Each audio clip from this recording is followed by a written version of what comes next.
Glória a Deus, louvado seja o nome do Senhor. Do que nós vamos falar hoje?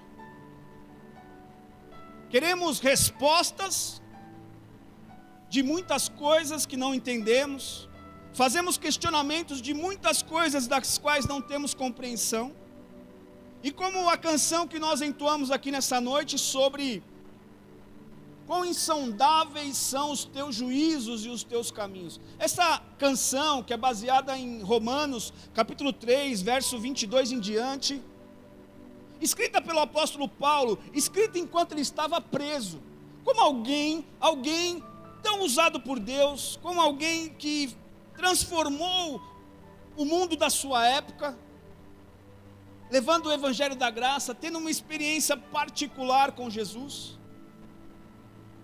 Como alguém que tinha tanto de Deus estava preso, e estando preso teve a capacidade, a condição, teve a humildade de escrever quão insondáveis são os teus caminhos, Senhor. Isso fala de que jamais nós vamos conhecer a mente de Deus. Malemar, nós temos um bom entendimento daquilo que nós temos na nossa cabeça, quanto mais na mente de Deus. Por isso, como se fosse um mestre, um arquiteto, alguém que faz uma escultura, alguém que está construindo uma escultura, ele vai trabalhando ao longo dos dias, vai trabalhando ao longo de meses, dependendo da complexidade da obra que ele pretende fazer, dependendo do material em que é entalhado. Mas geralmente ao final do dia ele coloca um tecido, um pano, ele cobre aquilo que ele está trabalhando. E somente no dia da exposição, somente no dia em que ele vai trazer à tona, somente no dia marcado para que aquela obra seja entregue, ele retira aquele tecido e todos que estão ali ficam admirados. Que linda obra, que obra gloriosa, que obra maravilhosa. Por quê? Porque nem tudo que Deus faz nós vemos, nem todos os caminhos que Deus decide nós temos a compreensão do porquê. Mas nós queremos resposta. Mas eu digo para vocês, se ao invés de uma resposta, Deus nos desse hoje uma proposta, Deus fizesse para nós uma proposta. Então, o tema da nossa mensagem nesta noite é: você quer uma resposta ou uma proposta? Você quer ouvir uma resposta ou você está disposto a ouvir uma proposta? Porque se você estiver disposto a ouvir uma proposta, fique conosco aí até o final desta celebração. Eu vou pedir para que você abra a sua Bíblia no livro de Abacuque. Só tem livro difícil hoje, hein, pastor? É Lamentações, é Abacuque. Talvez o livro de Abacuque, na sua Bíblia, as folhas estejam mais brancas, porque é provável que você possa nunca ter lido. Abacuque é um livro de 3 capítulos, dá para ler em 15 minutos ou menos. Então eu vou pedir para que você deixe aí anotadinho, para ler Abacuque durante essa semana. Ela será a base da nossa mensagem nessa noite. Abacuque capítulo 1, e vamos percorrer um pouco do que aconteceu na história desse profeta. Abacuque viveu na mesma época do profeta Naum, do profeta Sofonias, viveu 612 anos antes de Cristo. Ele viveu num período em que a Babilônia invadiu Israel. Abacuque estava vivendo um dos piores momentos da sua vida. E qualquer semelhança é mera coincidência. Estava o caos estabelecido na nação Israel. E ele vai diante de Deus para fazer algumas perguntas. Nós vamos ver quais foram. Vamos ver o que Deus respondeu. Vamos ver o que Deus propôs. E vamos concluir com o que Abacuque aprendeu. Você está aí disposto a percorrer essa jornada? Então Abacuque capítulo 1, verso 2 em diante, diz assim a palavra de Deus. Abacuque capítulo 1, verso 2 até o 4. Por que me mostras, até quando, Senhor, clamarei eu e tu não me escutarás? Gritarei violência e não salvarás? Por que me mostras, Senhor, a iniquidade e me fazes ver a opressão? Pois a destruição e a violência estão diante de mim, e há contendas, e o litígio se suscita. Por esta causa a lei se afrouxa e a justiça nunca se manifesta, porque o perverso cerca o justo e a justiça é distorcida.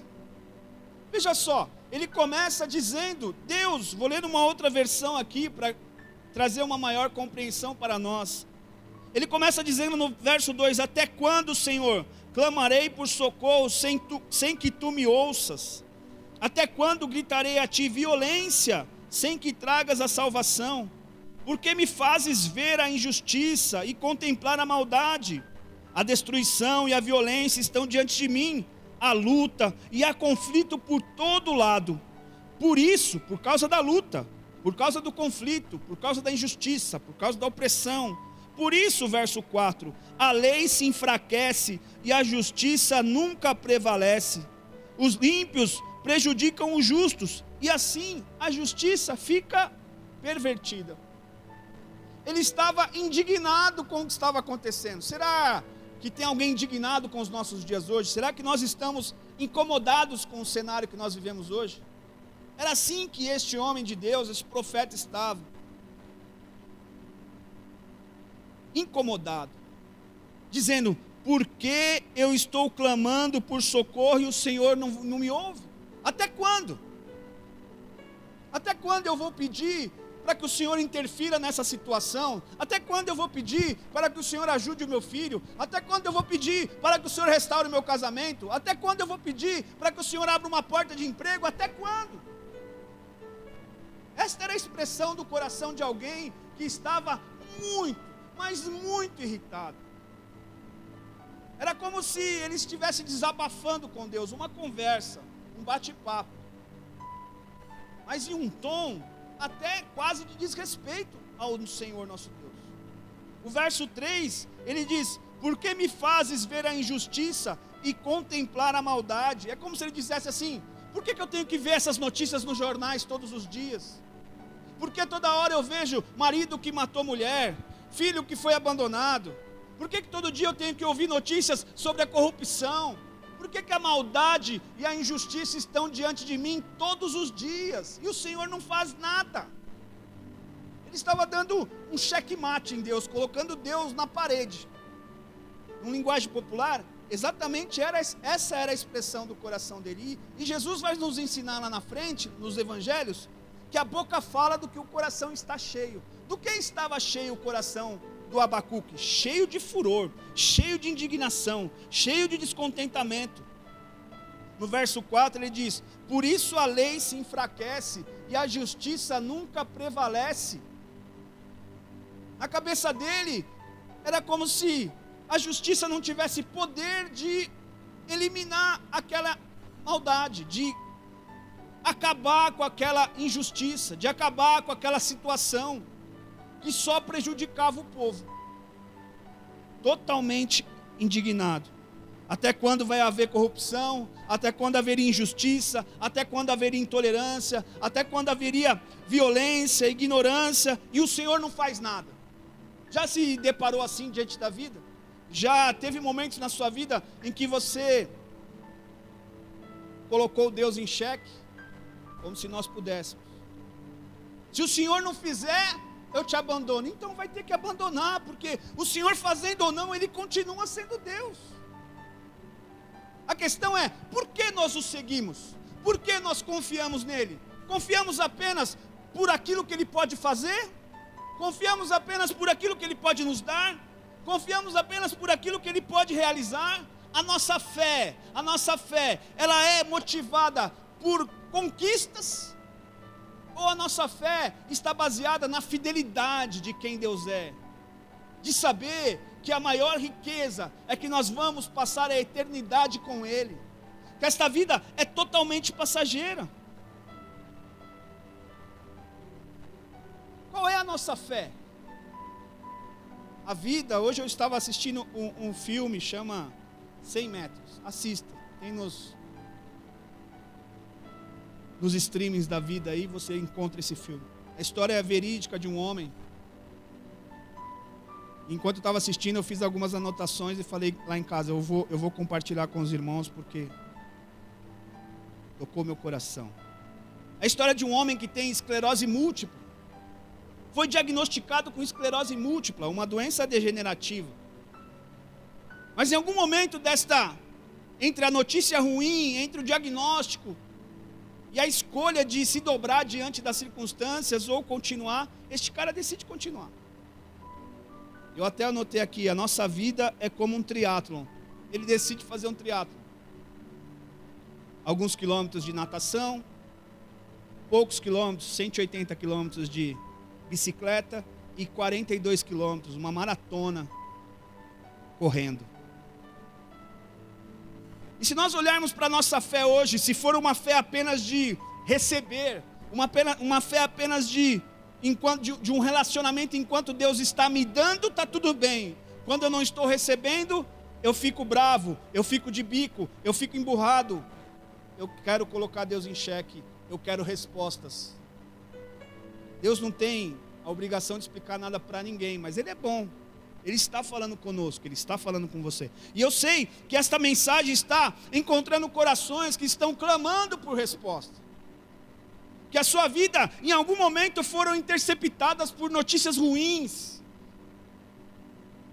Que a sua vida foi interceptada por situações que ela não esperava.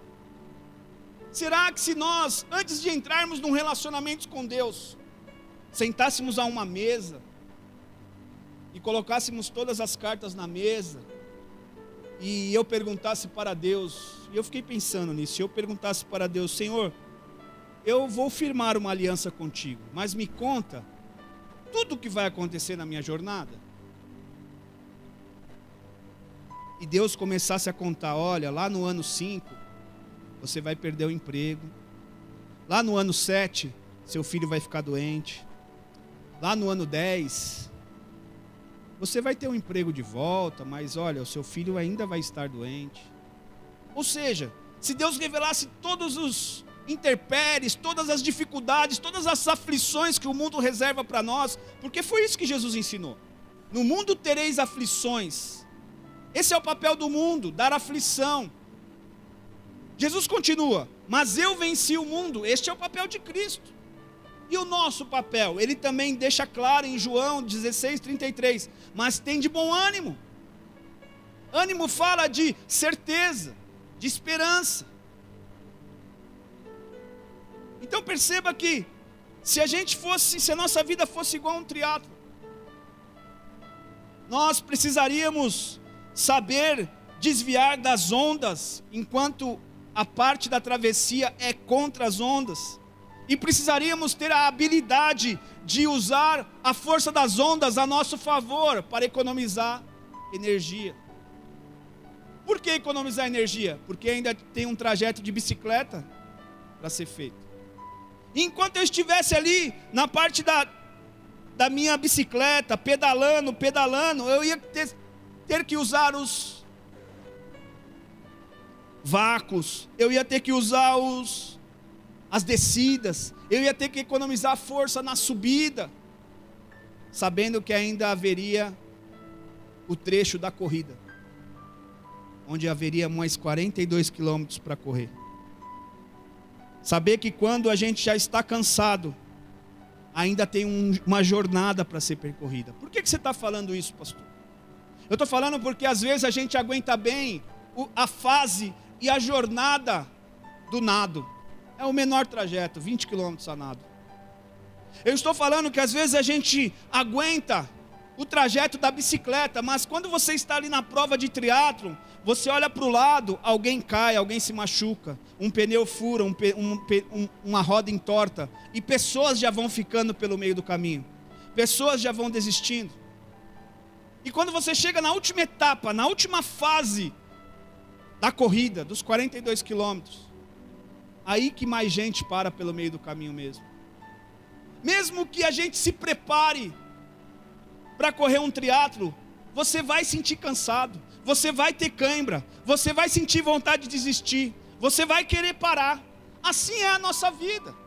Só que uma pessoa que conclui um triatlon, que conclui a prova, quando você pergunta para ela: Eu tive a oportunidade de correr algumas corridas de rua, e quando você pergunta para os participantes por que ele vai lá correr. Um dia eu fiz esse experimento. Por que você acorda cedo e vem aqui correr? Ele fala, porque toda vez que eu atravesso o local de chegada, eu digo para mim mesmo, eu consegui. Valeu a pena todo o preparo, valeu a pena todo o esforço, valeu a pena toda a renúncia, porque cada vez que eu chego, que eu concluo uma prova, eu consigo olhar para mim e dizer, eu consegui, valeu a pena. E os outros não entendem, porque acorda cedo, porque abre mão de um tipo de alimentação, os outros não entendem, mas quem corre sabe o valor que é.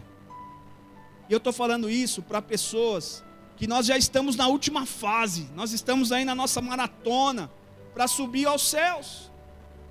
E Deus não quer que nem eu nem você pare no meio do caminho. Mas eu me lembro muito bem, irmãos, que há 1 ano atrás, quando começou essa pandemia, um pouco antes, ali nos meses de janeiro, fevereiro, março de 2020, o Senhor me trouxe à memória isso. As pregações, as mensagens, todas elas que saíram aqui deste altar, falavam de uma necessidade de ser cheios do Espírito Santo. Talvez você vai lembrar aí na sua casa. Janeiro, fevereiro e março de 2020. Uma necessidade de sermos cheios do Espírito Santo. Que não era mais um luxo, que não era uma coisa desprezada, que deveria ser desprezada, mas deveria ser buscada uma vida cheia do Espírito Santo. Por que será que Deus, 3 meses antes de estabelecer a primeira parada, a primeira restrição, o primeiro isolamento, o Senhor já vinha nos alertando? Porque Ele sabia que não seria 1, 2, 3 meses que nós ficaríamos em casa. Ele já sabia que esta pandemia que estava para vir nos deixaria muito mais tempo do que a gente imaginava. E aí eu pergunto, quem estava preparado? Pode estar cansado, pode estar com a língua para fora, mas ainda está aqui, correndo, sabendo que o nosso alvo é Cristo, sabendo que mais dias, menos dia, a trombeta vai soar e o Senhor virá nos buscar. Mas será que aqueles que não deram ouvido aquele tipo de mensagem, que não era, vem e receba, vem aí, toma o seu milagre, vem aí, conquista, será que eles estão? Como estão? Ou já não estão mais? Triste realidade. Por que eu estou comentando isso? Estou comentando isso porque o Abacuque vai receber uma resposta de Deus. E a resposta de Deus não é uma resposta, como eu disse. Deus não dá uma resposta, Deus faz uma proposta. Por quê? Porque quando estamos indignados, nós temos várias perguntas. Perguntas quando a dor de perder alguém. Por que o milagre não aconteceu? Por que o Senhor não curou essa pessoa que eu amo? Por que o Senhor não chegou antes? E não foi isso que Marta e Maria falaram para Jesus? Senhor, se o Senhor estivesse aqui 2 dias antes, o meu irmão não tinha morrido. E o Senhor traz uma das maiores revelações que há no Evangelho, uma das que eu mais gosto. Marta, Maria, aquele que crê em mim, ainda que esteja morto, viverá. Ela não entendeu nada. Ela disse, eu sei, Senhor, que no último dia Ele vai... Não, o Senhor estava se revelando, dizendo, irmãos, que Ele é a ressurreição e a vida. Ele é a ressurreição e a vida, ainda que nós venhamos a partir deste mundo. Não importa de qual forma, nós temos que ter uma certeza no nosso coração, que nós vamos estar com Ele para sempre. Ou quando a preocupação de ficar desempregado, dizendo, Senhor, está faltando o básico da minha casa, o Senhor não está vendo? É provável que tenham pessoas entre nós que estejam numa restrição financeira grande. Mas eu quero dizer para você que o Senhor está vendo. E Ele vai fazer uma proposta para nós nessa noite. Quando a tristeza de um diagnóstico ruim chega na nossa casa, a gente diz, por que eu, Senhor? Eu sou fiel, eu sou frequente, eu sou constante, eu faço bem para os outros. E por que eu fiquei doente? Tanta gente ruim aí. como Abacuque, fazendo perguntas, querendo respostas. Ou quando a frustração de uma separação no casamento, a frustração de quando um casamento é rompido, o marido de um lado, a esposa do outro, os filhos no meio, quanta dor, quanto sofrimento é uma separação. Você diz, por que, Senhor?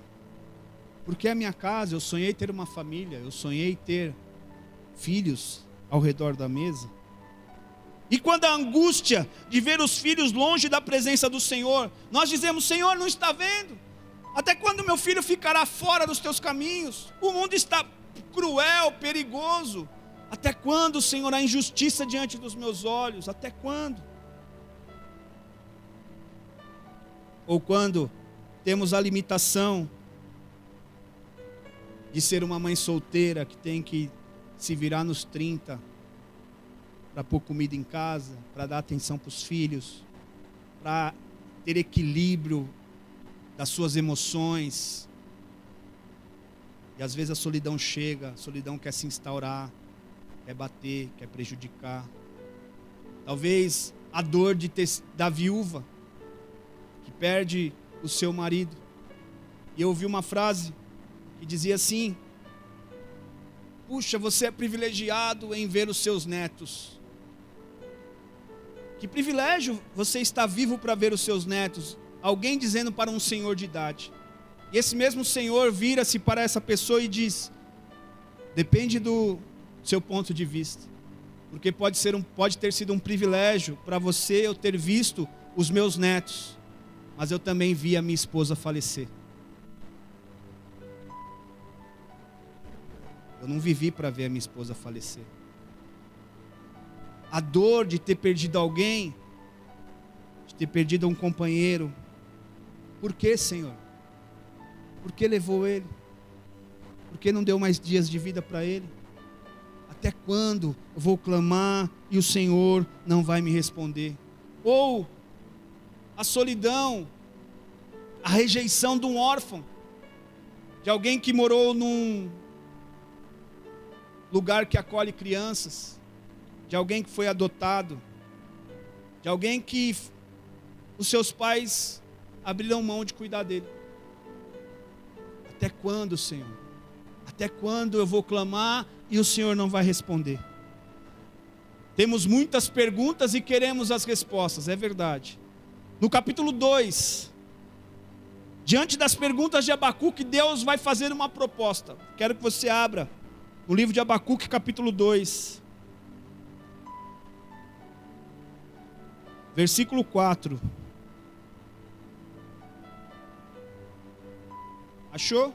Então, no capítulo 1, o Abacuque está: Senhor, eu não acredito que o Senhor vai usar a Babilônia, o ímpio, um reino de ímpio, de gente má, para subjugar o povo de Israel. Eu não acredito que o Senhor vai permitir isso. Eu estou clamando, eu estou vendo maldade, estou vendo injustiça. E essa injustiça tem enfraquecido a sua ação. É isso, Senhor. O Senhor perdeu a força, o Senhor perdeu a sua bondade. E Deus vai fazer uma proposta para o Abacuque no capítulo 2, no versículo 4. Vamos ler do verso 2 em diante. Abacuque 2, 2. O Senhor me respondeu e disse: escreve a visão e grava-a sobre tábuas, para que possa ler até quem passe correndo. Aqui foi a invenção do outdoor.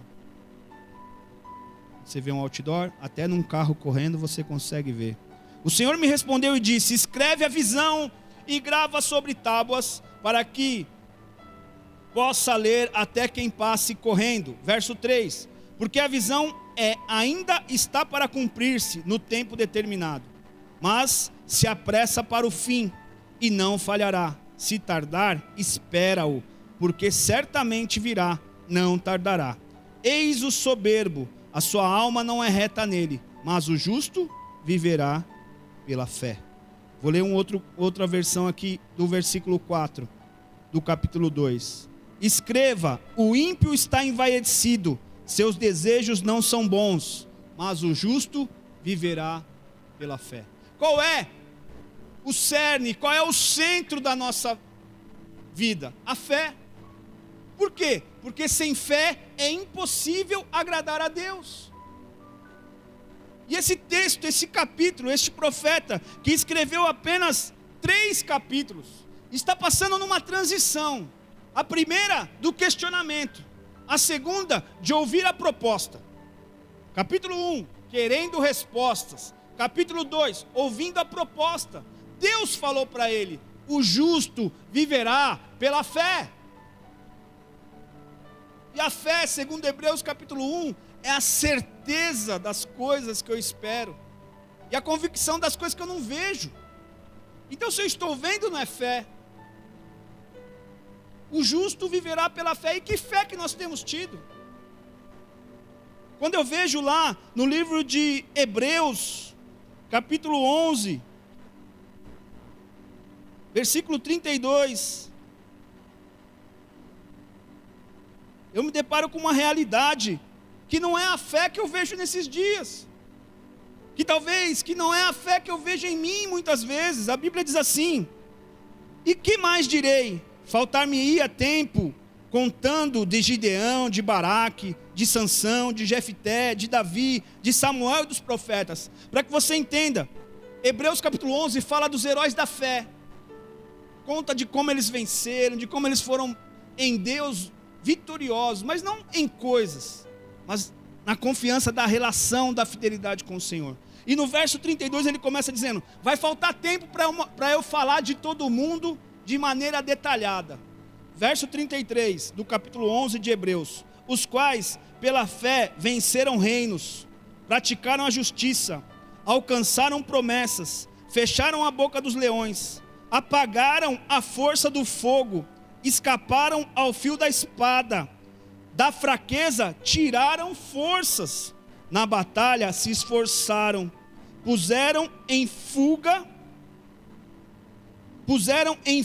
os exércitos dos estranhos. Olha só, pessoas que tinham fé com capacidade de vencer reino, de praticar justiça, de fechar a boca de leão.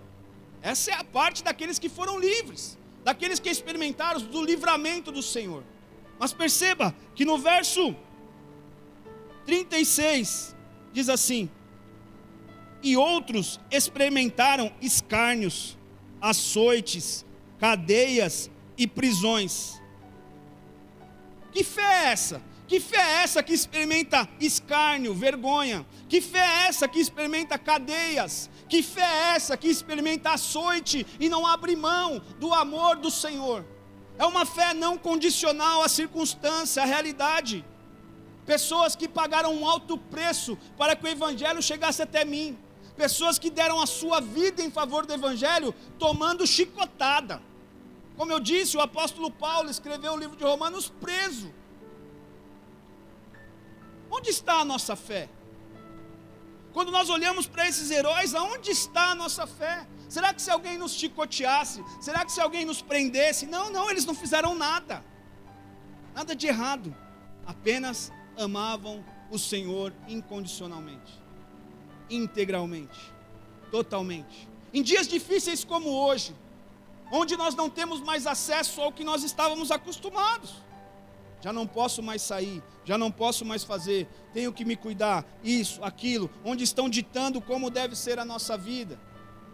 Será que a minha fé chega perto dessas pessoas aqui? E ele continua, no versículo 37, foram apedrejados, cerrados ao meio, mortos ao fio da espada, e andaram vestidos de peles de ovelhas e de cabras, desamparados, aflitos e maltratados. Não pode ser, isso deve estar errado aqui na Bíblia, não pode ser. Acho que alguém escreveu isso por engano. Não, porque a Bíblia diz em 2 Timóteo 3,16 que toda a palavra de Deus é inspirada por Ele, apta para ensinar, apta para redarguir, apta para exortar, apta para edificar. E se nós vemos que a fé, mesmo quando nós não temos as coisas, não está relacionada a isso. O que nós não podemos perder, irmão? A fé. Assim como num triatlon, assim como numa corrida, importa é chegar.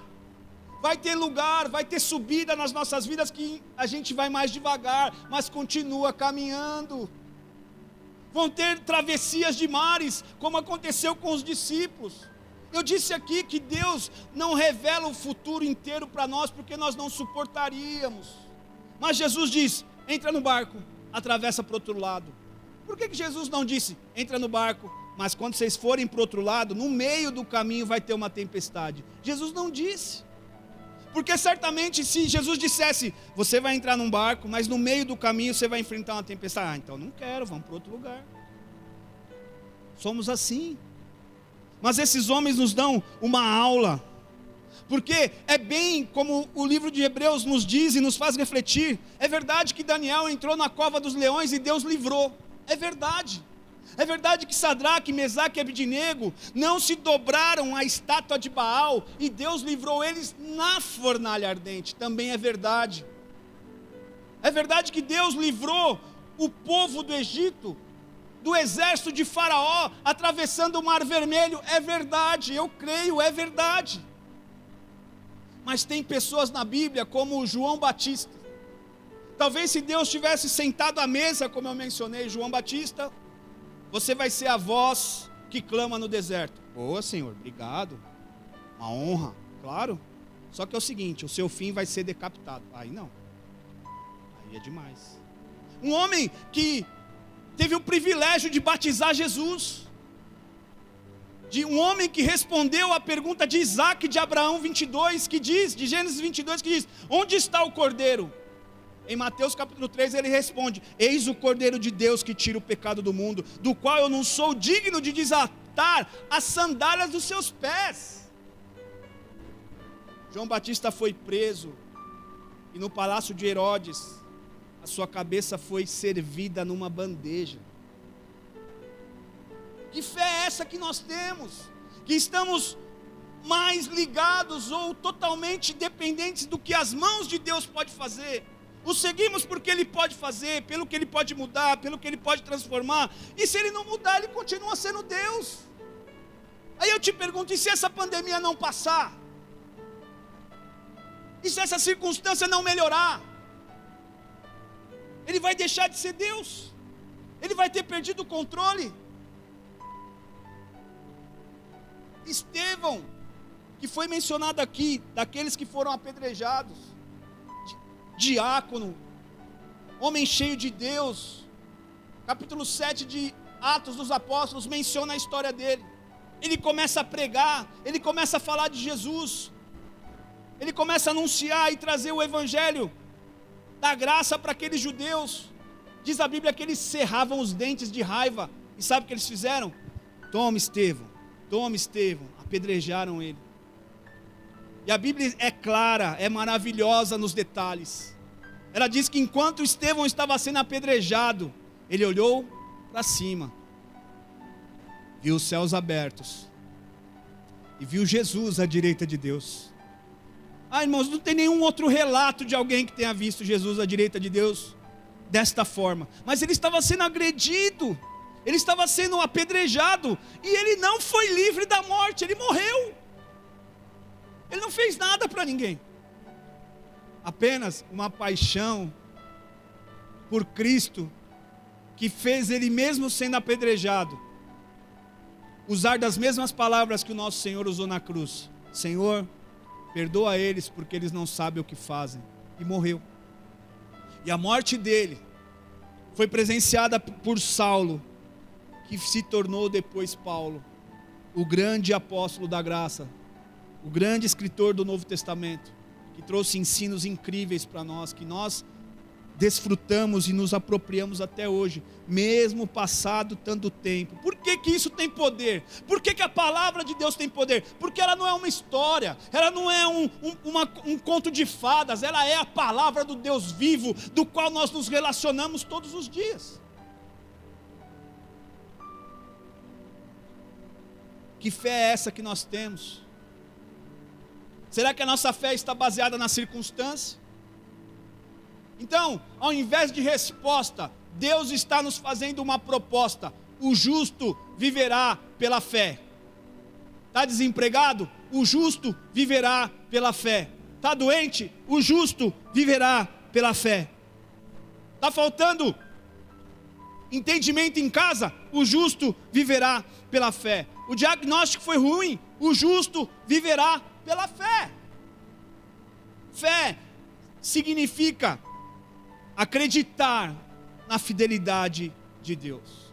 E a fidelidade de Deus não está relacionada às circunstâncias. A fidelidade de Deus está relacionada em quem Ele é: justo, bondoso, misericordioso, fiel, verdadeiro, santo, poderoso. Um Deus que nunca se viu um igual, que trabalha para aqueles que nele confiam. O Senhor é o nosso Deus, o único Deus, digno de adoração, de glória e de honra. Eu gostaria de pedir para que você ouça essa canção, e depois eu continuo aqui a ministração, caminhando do meio para o final. Ouça essa canção, que se Ele fizer, Ele é Deus, mas se Ele não fizer, Ele continua sendo Deus. Um Deus que não está nas circunstâncias e que espera de mim e de você que nós venhamos a crer nele pelo que Ele é. Ouça e seja ministrado pelo Senhor nesta hora. Não está firmada nas coisas que podes fazer. Eu aprendi a te adorar pelo que és. Deixa o Senhor ministrar o seu coração. Dele vem o sim e o amém, somente dele, mais ninguém. A Deus seja o louvor. Se Deus fizer, Ele é Deus. Ele é Deus.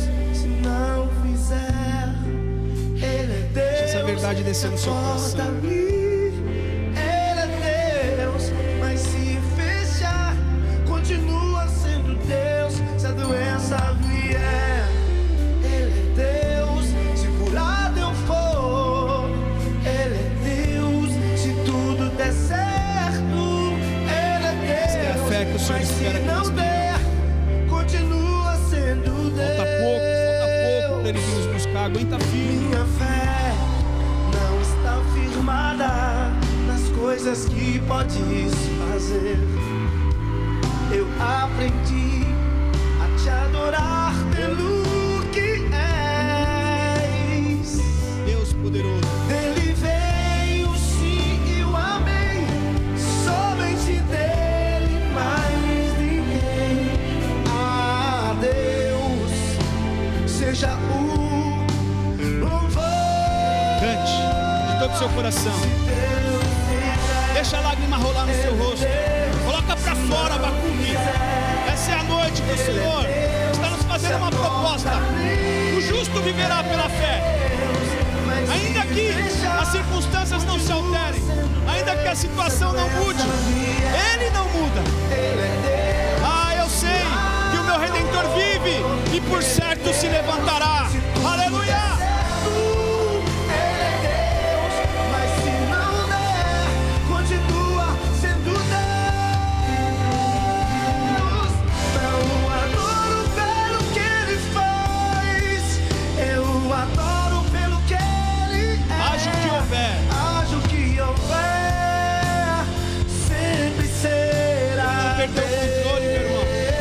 Sabe todas as coisas.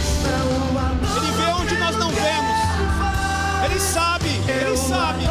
Pelo que Ele é, acho que houver, sempre será Deus.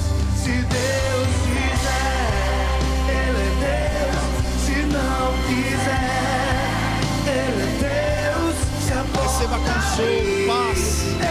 Recebe a manifestação do Teu Espírito Santo no seu coração, da fé genuína, que é adorar o Seu nome, agradecer a Ele pelo que Ele é, não pelo que Ele pode fazer.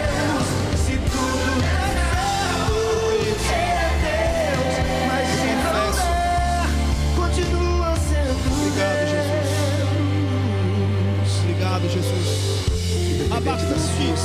2. Começa então Levante suas seus mãos questionamentos no capítulo 1. e adore. Sente-se. Começa lá perguntando: até quando, Senhor? Não vai fazer, não vai entrar com providência? No capítulo 2, então, Deus dá uma proposta para ele: o justo viverá pela fé. A circunstância não mudou, os babilônios vieram. Os babilônios fizeram Israel cativo.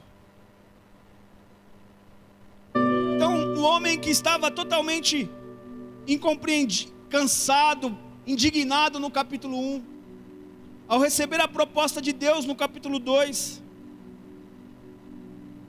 ele começa a ter uma mudança.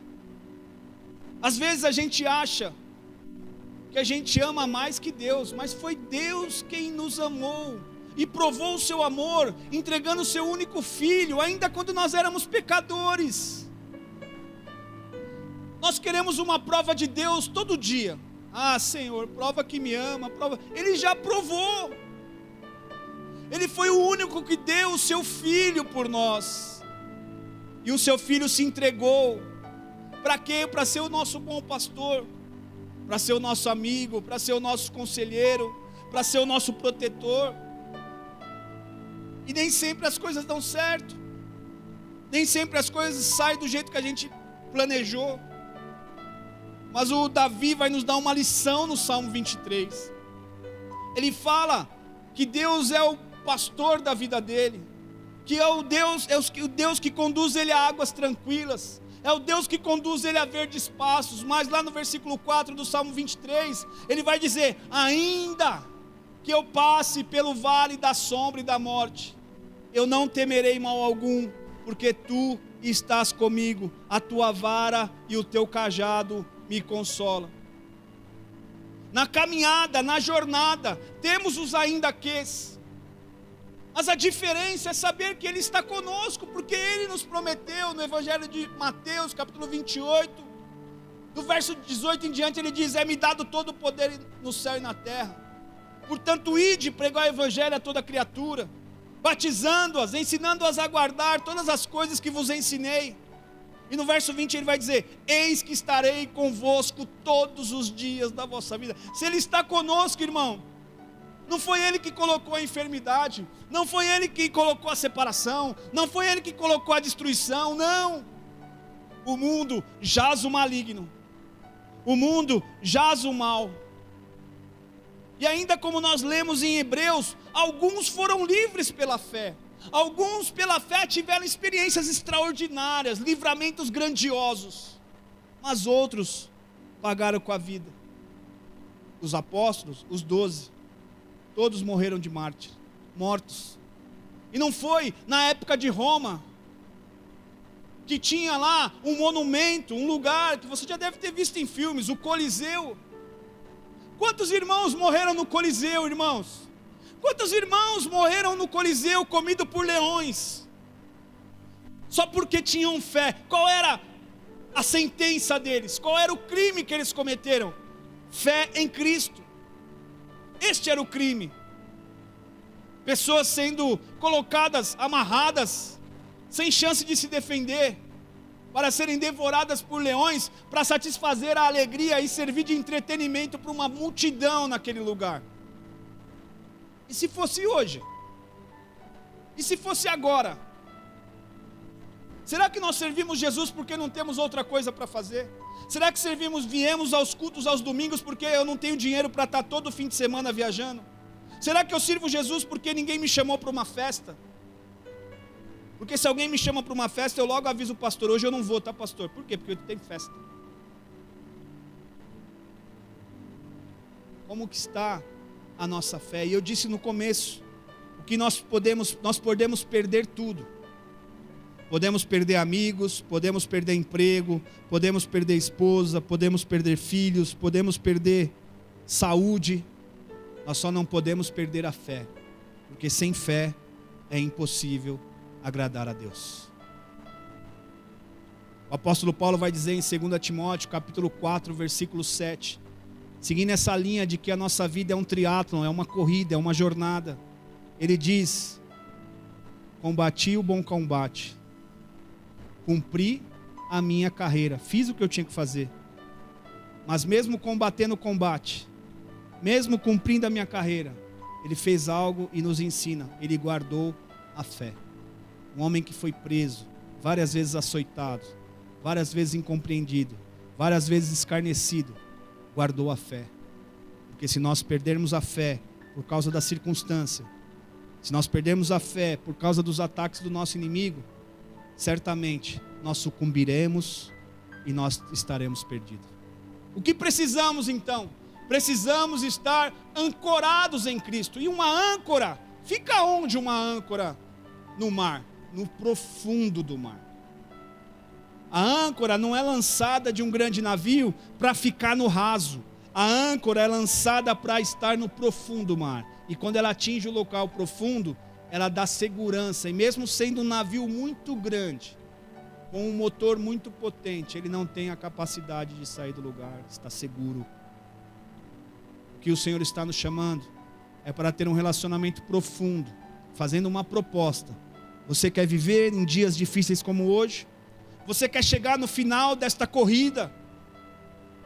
Você quer chegar até o fim? Não importa o cansaço, não importam as câimbras, não importa a sede, você continua correndo, você continua caminhando, seguindo a sua carreira. Quer chegar até o fim? Viva por fé. Não por aquilo que você vê, mas por fé. Naquilo que você crê. Que, como o apóstolo Paulo também disse, se o viver é Cristo, o morrer é lucro. Queremos as pessoas sempre conosco. É difícil a separação, é verdade. Mas quando alguém parte no Senhor, irmão. Em Apocalipse capítulo 21, versículo 4, vai dizer que Ele vai enxugar todas as nossas lágrimas. Que não haverá mais dor, que não haverá mais sofrimento, que não haverá mais nada. Ao contrário, estaremos ali todos os dias, sendo iluminados pelo sol da justiça. Queremos respostas aqui, mas aqui é passageiro. Saiba que Ele prometeu um tempo de refrigério ao lado dEle e será eternamente, eternamente. Não estou dizendo que é fácil sofrer. Não estou dizendo que Deus ignora o nosso sofrimento. Não estou dizendo que Deus ignora as coisas ruins que enfrentamos. Eu estou dizendo que Ele está conosco. E o Abacuque teve essa experiência. Porque Deus é o único, irmãos. Deus é o único capaz de transformar a maldição em bênção.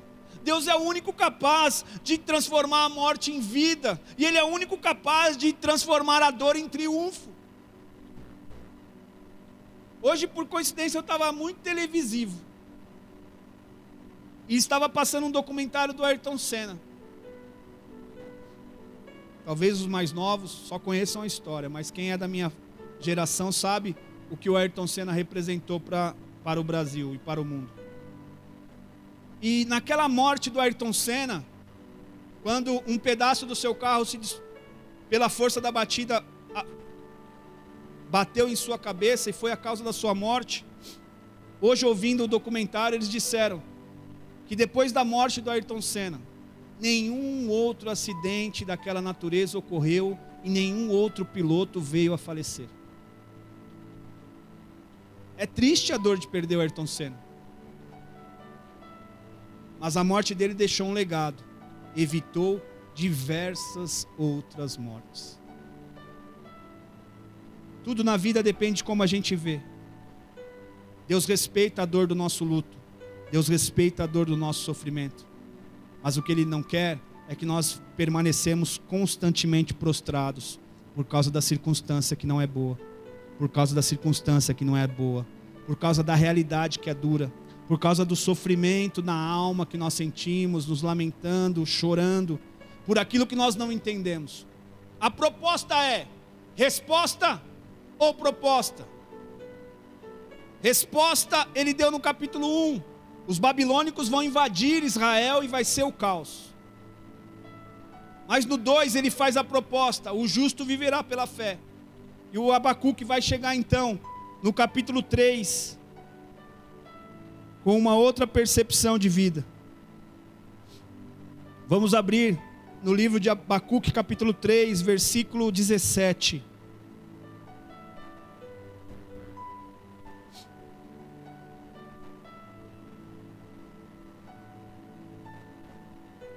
Abacuque capítulo 3, versículo 17. Acharam? Diz assim: ainda que a figueira não floresça, nem haja fruto na vide, o produto da oliveira minta e os campos não produzam mantimento, e as ovelhas sejam arrebatadas do aprisco e nos currais não haja gado. Todavia, eu me alegrarei no Senhor, eu me alegro no Senhor e exulto no Deus da minha salvação. O Senhor Deus é a minha fortaleza, ou o meu refúgio, e faz os meus pés como da corça e me faz andar em lugares altos. Que transformação!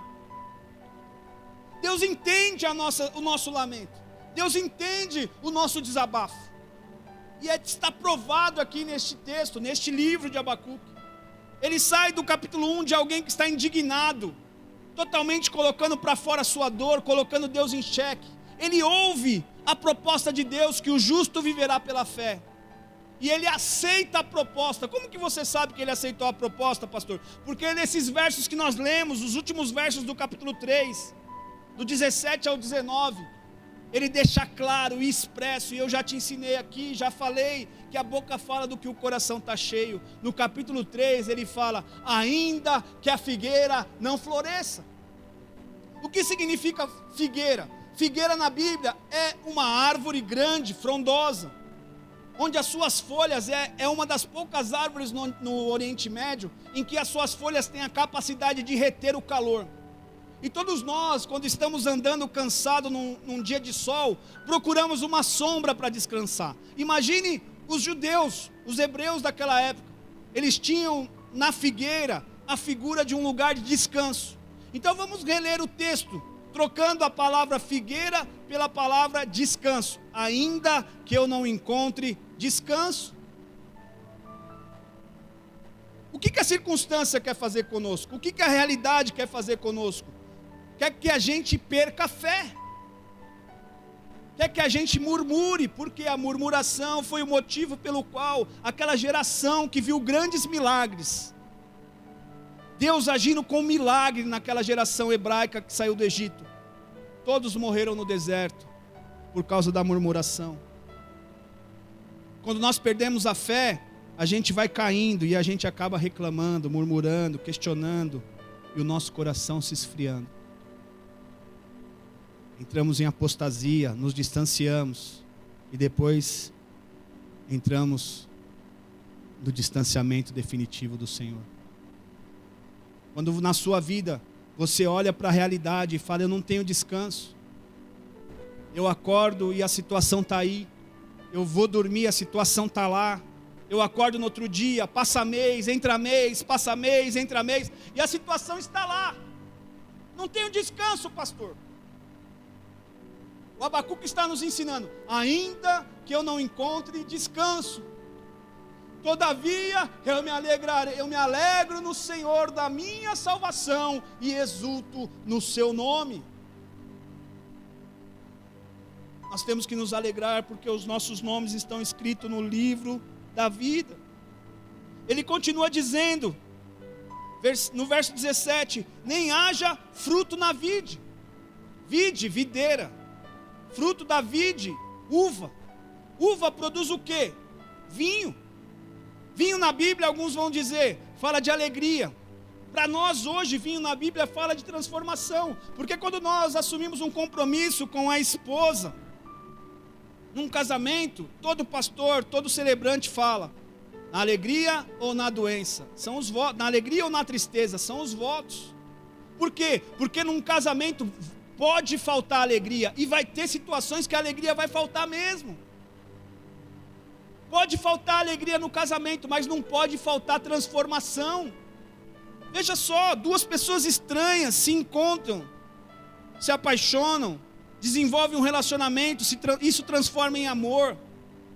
E todos os dias esta relação vai sendo transformada. Chega aos filhos, se transforma. Chega aos netos, se transforma. Os filhos saem de casa, se reinventa no casamento. Agora a casa é cheia dos netos, se reinventa no relacionamento.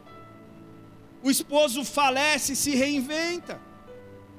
Veja só, não pode faltar transformação. Quando Jesus foi convidado ao casamento em Caná da Galileia, em João capítulo 2, ele transformou a água em vinho. Foi o primeiro milagre de Jesus. E na Bíblia, tudo que é citado na primeira vez é a característica, é a marca daquela pessoa. Então, se o primeiro sinal de Jesus foi transformar água em vinho, quer dizer que o Evangelho é algo transformador para as nossas vidas. Então, o Abacuque está dizendo, a primeira circunstância, ainda que a figueira não floresça, ainda que eu não tenha descanso, ainda que que o produto da oliveira minta, que não haja fruto na vide, não encontrei transformação. Eu estou na igreja há alguns anos, orando, buscando, e o meu marido ainda não se converteu, o meu filho ainda não se converteu. Você sai daqui, o inimigo lança na sua cabeça, está vendo? De que está valendo a pena? Está indo na igreja, está sendo fiel, mas você olha para sua casa, você não vê transformação. O Abacuque chegou lá, diante de Israel, daquela nação, e a circunstância do lado de fora não tinha mudado, mas mudou dentro. Ainda que eu não tenha descanso, ainda que eu não encontre transformação, todavia eu me alegro no Senhor e exulto no Deus da minha salvação. Ele vai para a terceira etapa, ainda que o produto da oliveira minta. Qual que é o produto da oliveira? Azeitona. O que é extraído da azeitona? Azeite. Azeite na Bíblia fala do quê? Unção, presença do Espírito Santo. A circunstância quer de alguma forma os nossos inimigos não são pessoas, a nossa luta não é contra a carne ou sangue, mas contra as potestades e os principados e os poderes que estão nas regiões celestiais. São essas potestades, são esses demônios que querem fazer com que, ao olhar para a nossa vida, a gente não encontre a presença de Deus. Ou só eu que tive dias difíceis, em que eu não conseguia orar, em que eu não conseguia buscar a Deus, em que eu não conseguia estabelecer uma comunhão, como dias de intensidade que eu já tive. Às vezes ninguém é super-homem, irmãos. Efésios capítulo 6, do verso 10 ao 13, vai dizer que a gente precisa se revestir do Espírito Santo para enfrentar o dia mau. Então tem dia mau para todo mundo. Todo mundo tem o seu dia mau. A questão é a reserva que nós temos. Mas tem dias que a gente não preparou a reserva, e não é por causa disso que Deus não nos ama, mas a gente passa com mais dificuldade. Olha e não sente a presença. Eu estou falando para pessoas aqui que já foram usadas por Deus, que já foram muito úteis no reino de Deus, que já ajudaram muitas pessoas, e que hoje olha para a sua vida e não vê a presença. Que bom que você está nos ouvindo, que bom que o Senhor interceptou a sua história novamente, para dizer que há esperança para o seu futuro. Ainda que o tronco esteja cortado, jogado na terra, ao cheiro das águas brotará, como planta nova você vai florescer e vai dar fruto ainda. Mas enquanto isso, eu me alegro no Senhor e exulto no Deus da minha salvação. Ele vai continuar dizendo: e os campos não produzam mantimento. Campos não produzam mantimento, na Bíblia fala de finanças. Então vamos, desde o começo. Ainda que eu não encontre descanso, ainda que não haja transformação, ainda que eu não sinta a presença como um dia, e ainda que as minhas finanças estejam comprometidas. Finanças. Quer conhecer alguém? Conhece ele sem dinheiro e conhece ele com dinheiro. As pessoas, a maior parte muda. Quer ver? Você está no elevador e está o faxineiro. O faxineiro chega, você está trabalhando. Vou mudar a ilustração. Você está trabalhando e o faxineiro chega. E alguém diz assim: olha, esse aqui é o faxineiro. É capaz de você falar assim: bom dia. Você não vai ser mal educado, mas... Agora, se chegar o dono da empresa, olha, o dono da empresa é capaz até de ser levantado da cadeira. Ô, chefe, opa. Por quê? Nós tratamos as pessoas de acordo com o que elas têm. Temos a tendência de tratar as pessoas de acordo com o que elas têm. Mas não foi isso que Jesus ensinou. E nós temos duas formas de andar na vida financeira. A gente pode trabalhar para sobreviver e trabalhar para viver. Qual que é a diferença, pastor, de trabalhar para sobreviver e para viver? Quando eu trabalho para sobreviver, eu oro assim: Senhor, Se eu tiver dinheiro para pagar o aluguel, fazer compra, comprar o leite, pagar a conta de luz, tá bom. Aí Deus te coloca lá debaixo de alguém da Babilônia, te dando chicote todo dia, explorando você lá no trabalho, você reclama. Senhor, por que eu estou lá naquele emprego? Você que pediu. Agora, quando a gente trabalha para viver, a gente entende que tudo que temos, seja pouco ou seja muito, porque ter pouco ou ter muito depende da ótica da vida que você tem. Provérbios vai dizer, melhor é um pouco com Deus do que um muito sem Deus. Um pouco com Deus nós somos maioria, um muito sem Deus nós somos minoria. Quem trabalha para viver sabe que tudo que nós temos é de Deus, que nós somos apenas administradores. E a característica de quem trabalha para viver, ele é generoso, ele divide o que tem, ele é gracioso, ele é abundante naquilo que ele faz. Ele não dá porque alguém pediu, ele não faz porque alguém falou, ele não ajuda porque é bonito, ele faz porque é dele. E aí Deus derrama, e essa pessoa sempre vai ter a prosperidade de Deus na vida dela. Filipenses capítulo 4, versículo 11, vou ler para você, já estamos caminhando para o final. O apóstolo Paulo nos dá uma aula de como é não ter mantimento, olhar para a nossa casa, e estou falando para pessoas que estão clamando por socorro, falando para pessoas que já está faltando o básico. Olha o que o apóstolo Paulo nos ensina. Não digo isto como por necessidade, porque já aprendi a contentar-me com o que tenho, sei estar abatido e sei também ter abundância. Em toda maneira e em todas as coisas estou instruído, tanto a ter fartura como a ter fome. Opa, o apóstolo Paulo teve fome. Claro, foi preso várias vezes, irmão. Você acha que tinha comida boa lá? Tanto a ter abundância como a padecer necessidade. E aí vem o verso mais famoso, que tem adesivo, que colam no carro. Tudo posso naquele que me fortalece. Tudo posso, ou posso todas as coisas em Cristo, naquele que me fortalece. Ele só disse o capítulo 13, porque ele aprendeu nos versos anteriores, a ter fartura ou a ser necessitado, a ter abundância ou a ter nada. Ele aprendeu. Ele disse, eu não estou contando isso por necessidade, é porque eu aprendi que eu sou administrador daquilo que eu tenho, que tudo que eu tenho é de Deus. Então viver pela fé, não perder a fé, é olhar para o campo, que não tem mantimento, e dizer, todavia, eu me alegrarei e exultarei no Deus da minha salvação. Não tinha lugar de descanso. Abacuque não estava vendo transformação.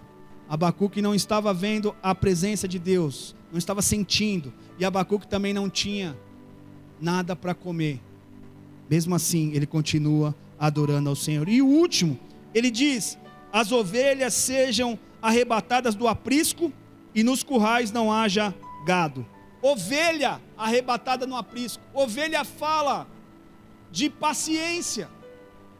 E se tem algo que a circunstância que se instaura na nossa vida, se ela fica muito tempo, nós temos a tendência e temos a probabilidade de perder a paciência.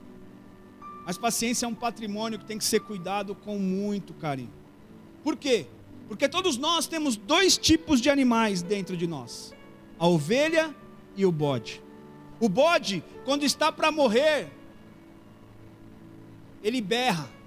O bode, quando está para morrer, ele tenta morder aquele que está o segurando. O bode, quando está para morrer, ele começa a bater as patas no chão para levantar poeira.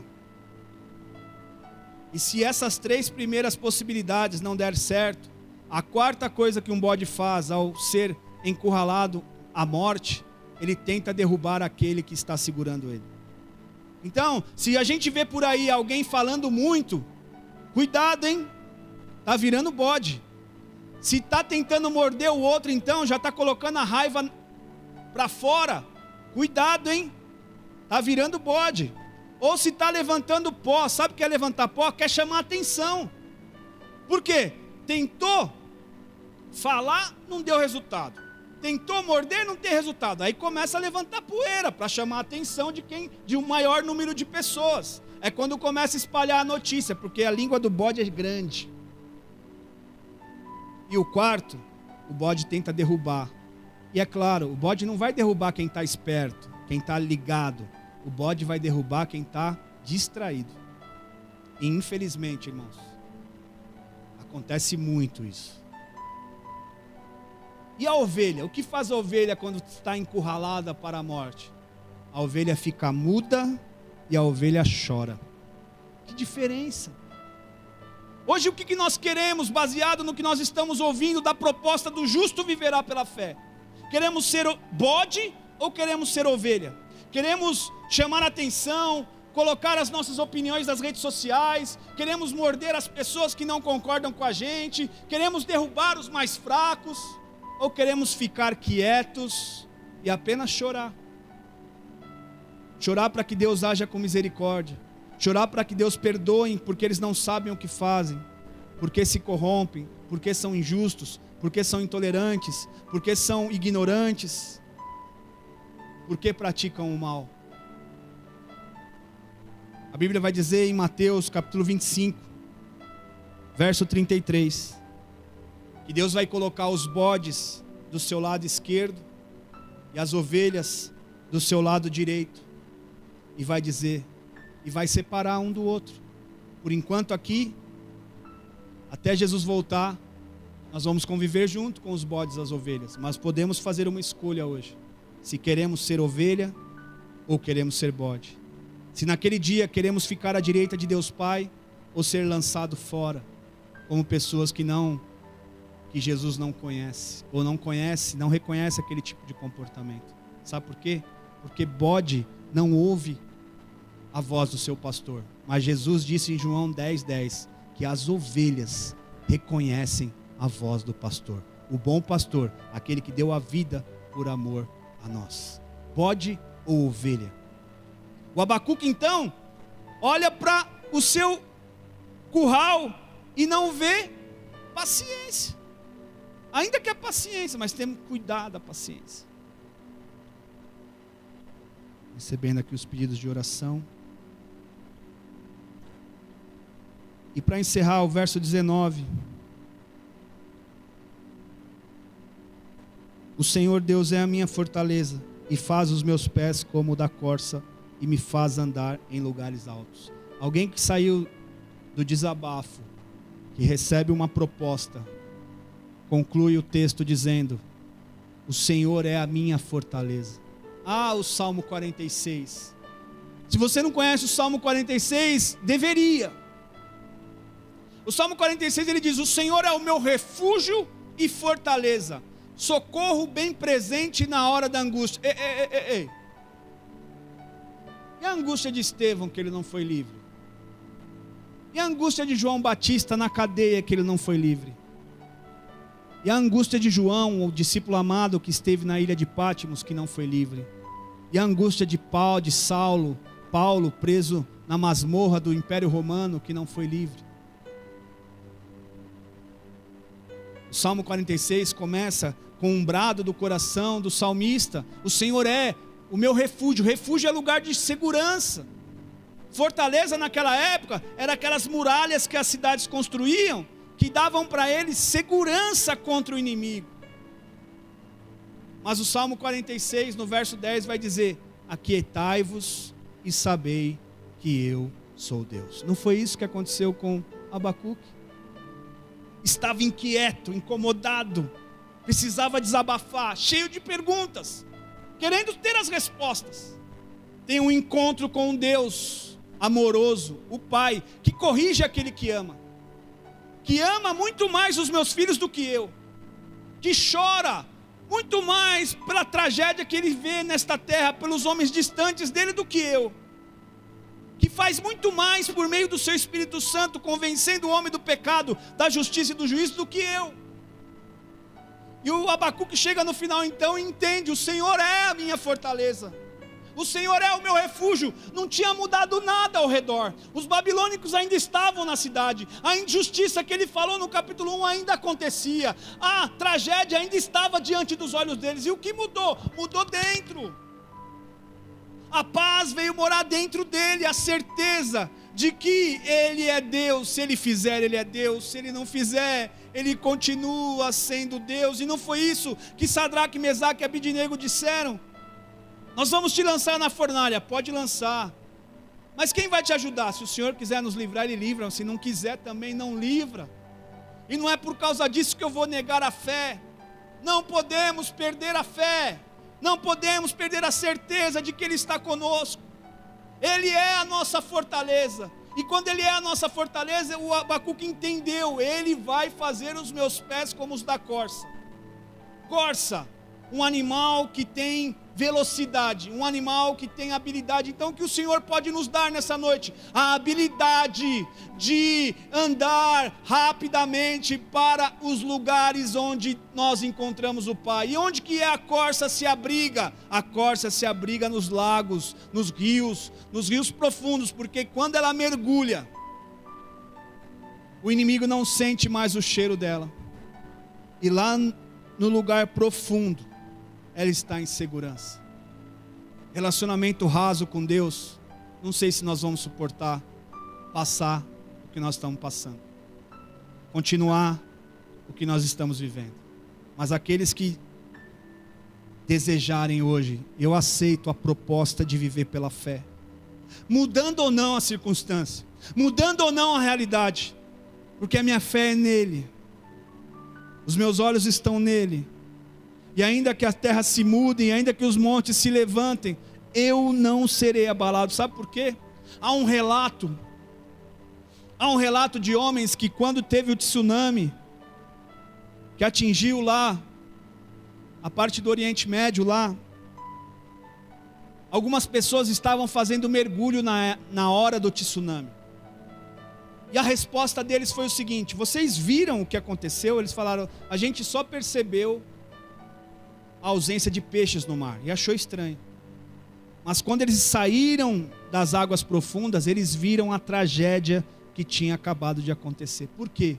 Quando nós estamos mergulhados no profundo, nós não ouvimos mais o que está acontecendo lá fora. A circunstância já não me movimenta mais, a circunstância já não me dita para onde eu tenho que ir, mas eu consigo, guardado no refúgio, na fortaleza, continuar acreditando que Ele é bom. Nós vamos entoar uma canção, e eu quero que você faça dela uma oração, porque é praticamente a afirmação do que nós pregamos aqui. O Abacuque olha, não encontra descanso, mas todavia me alegrarei no Senhor. Não encontra transformação, todavia me alegrarei no Senhor. Não encontra a presença, todavia me alegrarei no Senhor. Ele perde as suas finanças, todavia eu me alegrarei no Senhor. A paciência, todavia eu me alegrarei no Senhor. E depois ele entende que o Senhor é a sua fortaleza. Cante comigo esta canção. Pode colocar, filho, por favor. E responda para Deus. Você quer resposta ou você aceita a proposta? Pode pôr bem alto para os irmãos ouvirem, por favor. Eu tenho um Deus, cante se você sabe, que não vai deixar essa luta. Você não vai parar no meio do caminho. O Senhor não vai deixar. Desespero me toma. A fé genuína, ainda que a situação não mude, por mais pressão que você vai chegar e vai estar com Ele eternamente. Foque seus olhos na eternidade. Ainda está. Ele está no controle. Fala isso de coração para Ele. Eu tenho um Deus que não vai deixar essa luta me matar. Se você fechar os olhos e dizer para Ele: ajuda-me, Senhor, na minha incredulidade. Não deixa eu perder a fé, não. Por mais pressão que seja a situação, o controle ainda está na palma de suas mãos. O choro dura uma noite, mas a alegria, ela vem pela manhã. Eu creio. Forge uma fé verdadeira em nós nesta noite. O choro dura uma noite, acrescenta a mas fé pelo ouvir e ouvir a palavra de Deus, Pai. Ela vem pela manhã. Eu creio. Todos que nos ouvem sejam tocados agora. Declare. Ainda que a figueira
Ajuda-nos, Senhor. Ajuda-nos, Senhor. Ajuda na nossa incredulidade. Quebra os nossos preconceitos, os nossos conceitos. O Senhor entende as nossas indagações, eu sei. Mas hoje nós estamos reconhecendo que nós precisamos de Ti, Senhor. Tudo que preciso e tudo que necessito está no Senhor. O Senhor é a fonte de toda justiça. O Senhor é a fonte de todo amor. Não deixa eu me enveredar pelo caminho que é mau. Não deixa eu me tornar uma pessoa amarga, uma pessoa egoísta. Não deixa não, Senhor. Abre os meus olhos para que eles vejam o Senhor. Abre os meus olhos para que eles possam Te ver. Porque a experiência de ver o Senhor vai mudar a minha história, vai definitivamente marcar o meu coração. E nunca mais eu vou dizer que eu quero parar, que eu quero desistir.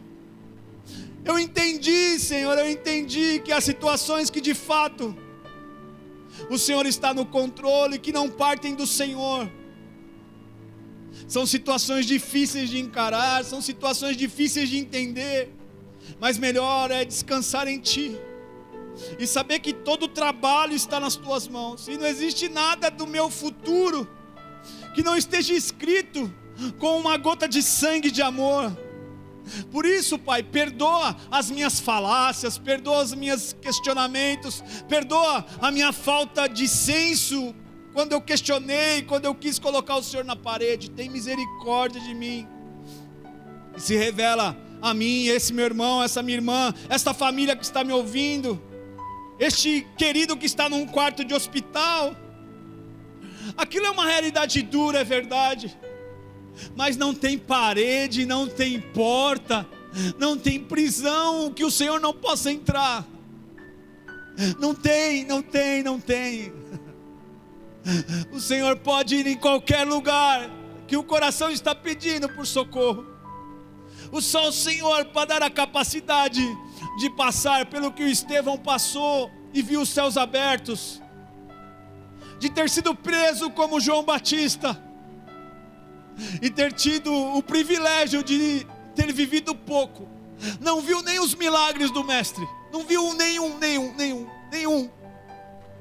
Ele não viu nenhum milagre, mas ele ousou, Pai, ele usufruiu do tempo que o Senhor deu para ele na vida, para fazer exatamente o que o Senhor determinou.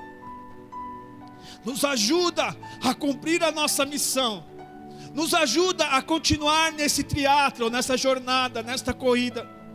Se tem alguém cansado, se tem alguém perdido, encontra o Senhor. Se tem alguém cansado, a Tua palavra que diz que o Senhor dá força ao cansado e multiplica as forças ao que não tem, só na sua matemática, 0 vezes 0 dá alguma coisa. Conforta o coração daquele que esperou por uma cura. Quanta gente tem orado, quanta gente tem clamado, e as pessoas continuam morrendo. Elas continuam morrendo. Nós não entendemos, nós questionamos, mas o Senhor está recolhendo aqueles que são seus.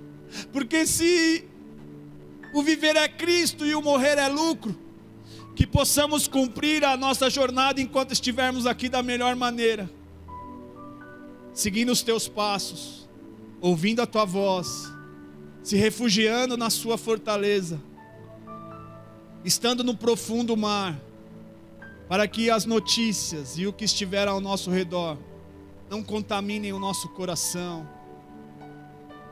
Não deixe o nosso coração ser contaminado não, Senhor. Aonde quer que estiver sendo ecoada a minha voz, sopra, Espírito Santo de Deus, e aviva a Tua obra ao longo dos anos. Levanta o caído, fortalece o fraco. Socorre, Senhor, socorre. Mas se o Senhor não fizer, continua sendo Deus. O Senhor continua de eternidade a eternidade. Porque o Senhor é bom e a Sua misericórdia dura para sempre. Que não seja só mais um domingo na vida desta família, Que não seja só mais um domingo na vida deste meu irmão, desta minha irmã, mas que possamos ter entendido que viver pela fé, esta é a proposta do Evangelho. Porque aquele que perder a sua vida por amor de mim, disse Jesus,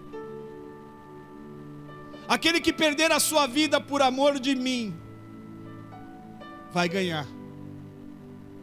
Mas aquele que quiser ganhar a sua vida, vai perder.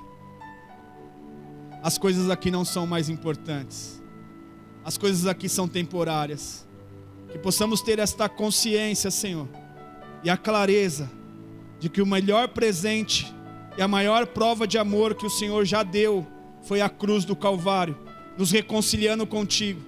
E ainda que eu viva 7, 12, 5, 3 anos, o Senhor já construiu o caminho para que eu possa voltar para casa. Eu quero voltar para casa, Senhor, e estar contigo para sempre, e poder ver como Jesus é, com seus olhos de fogo, com seus cabelos reluzentes, com seus pés como latão, oh Senhor. Esta miséria aqui ter sido transformada num corpo incorruptível, e estarmos com o Senhor para sempre, onde não haverá dor, não haverá choro, não haverá doença, não haverá escuridão, nada, absolutamente nada. Ensina-nos, Senhor, ensina-nos, Senhor, converte o nosso coração para uma fé genuína, uma fé inabalável, uma fé em Ti, não nas coisas, não no que muda, no que não muda, mas uma fé no Senhor. Na autoridade do nome de Jesus, que o Senhor abençoe cada família aqui. Eu oro, Pai, pelos pedidos de oração, pela Elisângela, oro pela Adriane Alves, Pai, socorre, Senhor, livra ele, que haja saúde nesses pulmões, Pai, em nome de Jesus. Pela vida do Bruno, Pai, eu clamo, Senhor, por esta vida que está aqui, entubado, Senhor. Meu Deus do céu, tem misericórdia, age com bondade, Senhor, age com bondade. Pela prima, Senhor, da Rose, que também está com Covid, pela Vanessa Rodrigues, que esta cirurgia corra tudo bem, que o Senhor use a junta médica e todas as coisas concorra para o bem, Pai, e assim uma recuperação também plena, sem nenhuma sequela, no nome de Jesus. Pelo irmão da Juscelia, Pai, que passa por um processo de enfermidade nos ossos, tem misericórdia. A Tua palavra diz que não há nada demasiadamente grande que o Senhor não possa fazer. Aproveito para apresentar a vida do Bispo César, da Luciana, sua esposa. Entra com a Tua graça, Senhor, entra com a Tua bondade sobre os nossos pastores, pastor Edésio, pastora Luzinete. Que o sangue do Senhor os proteja, os livre de todo mal. Que eles continuem sendo conduzidos por Ti para pastorear esta igreja, tendo sabedoria e graça para conduzir o Teu povo, porque é onde há propósito a provisão. Abençoa, Senhor, todos os irmãos da nossa comunidade, aqueles que estão com enfermidade, entra, Senhor, com saúde. Nós clamamos porque cremos, continuaremos clamando porque cremos, não porque estamos colocando o Senhor em xeque, mas porque cremos na Tua palavra, profetizamos a Tua palavra, que o Senhor é vida e saúde física. Eu abençoo, Pai, cada um que vai nos ouvir ou que nos ouviu nesta noite, na autoridade do nome de Jesus, na certeza de que nesta corrida, seja em qual fase da nossa vida nós estejamos, é o Senhor quem nos fortalecerá para chegar na linha de chegada e dizer: eu consegui, eu combati o bom combate, eu cumpri a minha carreira e eu guardei a fé. Que Deus vos abençoe, que o Senhor te guarde, te proteja, que o Senhor te livre de todo mal, mas se não livrar, Ele continua sendo bom.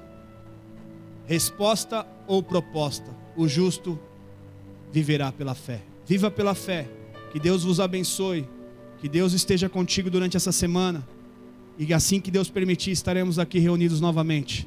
Fiquem em paz, boa semana, em nome de Jesus, amém.